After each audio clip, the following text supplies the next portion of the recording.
What actually separates wealthy people from everyone else? It's not luck, it's not talent, and it's definitely not just working harder. The truth is, your daily money habits completely determine your financial future.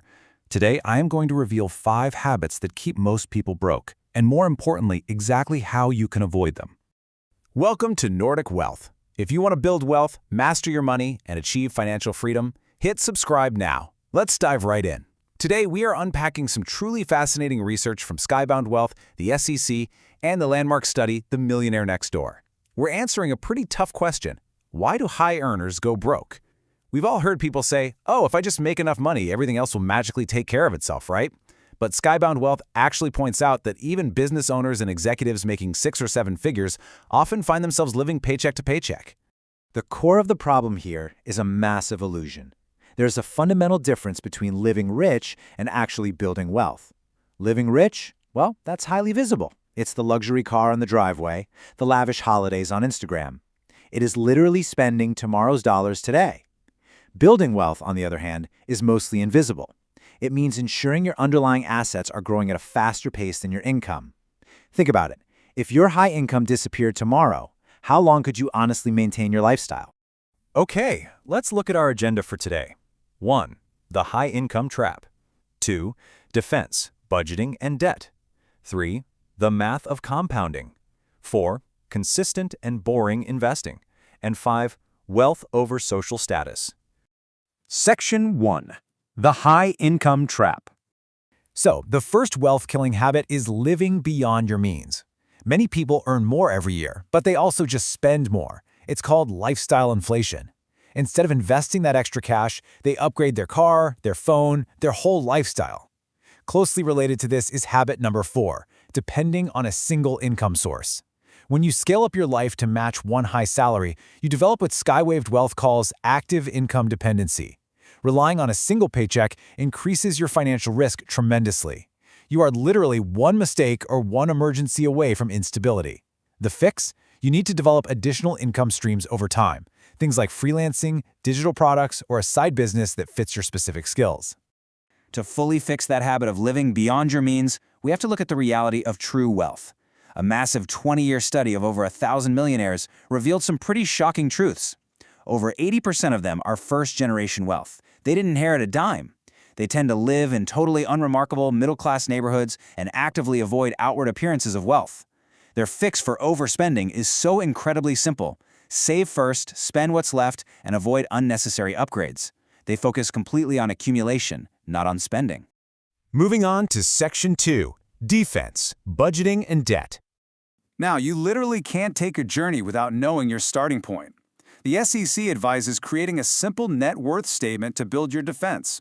It's just a basic table. You list your assets, what you own on one side, and your liabilities, what you owe on the other. Subtracting your liabilities from your assets gives you a brutally honest, mathematical look at your current financial health. A weak defense directly causes our second massive wealth-killing habit, having no emergency fund. Unexpected expenses happen to all of us.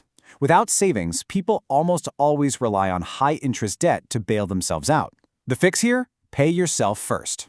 Build an emergency fund that covers 3 to 6 months of essential living expenses way before you focus heavily on long-term investing.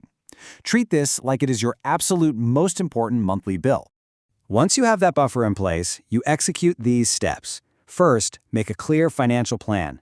Second, aggressively attack your highest interest debt, like those credit cards. The SEC actually points out that paying off an 18% credit card is basically an 18% risk-free return on your money. You literally won't find a guaranteed return like that anywhere else in the market. Only then do you move to step 3, consistently saving and investing. Section 3. The math of compounding. And this brings us straight to habit number 3, never investing. Keeping all your money in a regular, everyday bank account might feel super safe, but over the long term, it just isn't going to keep pace with inflation. Consider this single number, $1,577.50. The SEC poses a really great question. What does a cup of coffee actually cost you? If you skip just a $1 daily coffee, which is incredibly cheap these days, and invested that $365 a year at just a 5% return, it grows to over $1,500 in 30 years. You earn interest on your money, and then you earn interest on that interest. That is the magic of compounding. FinTool Suite nails it perfectly right here. The early starter's advantage isn't some trick of making massive contributions right out of the gate. It is the plain arithmetic of time sitting in the exponent of the compounding formula. The years you gain at the very beginning of your wealth journey do far more heavy lifting than the money you add at the very end. But we sabotage this process all the time. Common missteps include waiting until you have a better or larger amount to start investing, which completely sacrifices the exact years that compounding needs the most. Or pausing contributions in your 20s, which mathematically costs far more than pausing in your 50s. The fix? Just start, no matter how small. Section 4. Consistent and boring investing.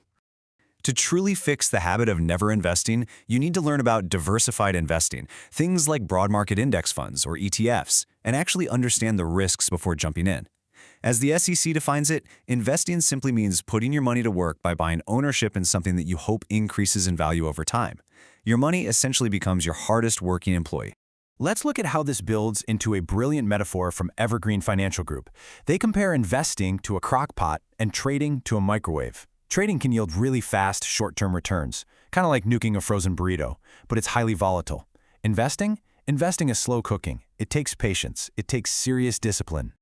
And guess what? The crockpot method actually works. A BlackRock study looking at a massive 50-year period from 1970 to 2020 showed that in any given 10-year period, almost 95% of investors made money. The sheer power of putting money aside consistently over time cannot be overstated. So the absolutely crucial point here is this quote from Evergreen Financial. A good investment account can seem pretty boring, right up there with watching your new fancy paint job dry. Boring should be the norm. If you are feeling bored by your investments, take it as total confirmation that you are firmly on the right track. Finally, Section 5, Wealth over Social Status. This brings us to our fifth and final wealth killer, ignoring financial education. So many people spend hours on entertainment, Netflix, scrolling social media, but they spend very little time actually learning about money. The affluent actively learn. The fix? Look at these traits from the millionaire next door. Wealth builders allocate their time efficiently, they read finance books, they follow trusted financial educators, and they continuously improve their knowledge. And then, they actually teach that economic self-sufficiency to their families. Because if you ignore it, you fall victim to procrastination, which Skybound Wealth rightfully calls the silent killer of wealth. By the time high earners finally realize the importance of financial planning, they've often lost years, sometimes decades, of compounding growth. The best time to take control was yesterday. The second best time is right now. I want to leave you with this final provocative thought. When you make a purchase today, are you prioritizing your future financial independence, or are you just prioritizing your current social status? Wealth isn't built overnight. It's built through consistent habits repeated over time. Start by changing just one habit today, and you'll be closer to your financial goals tomorrow. If this explainer helped you, subscribe to Nordic Wealth and join us every week for practical advice on AI, investing, and personal finance.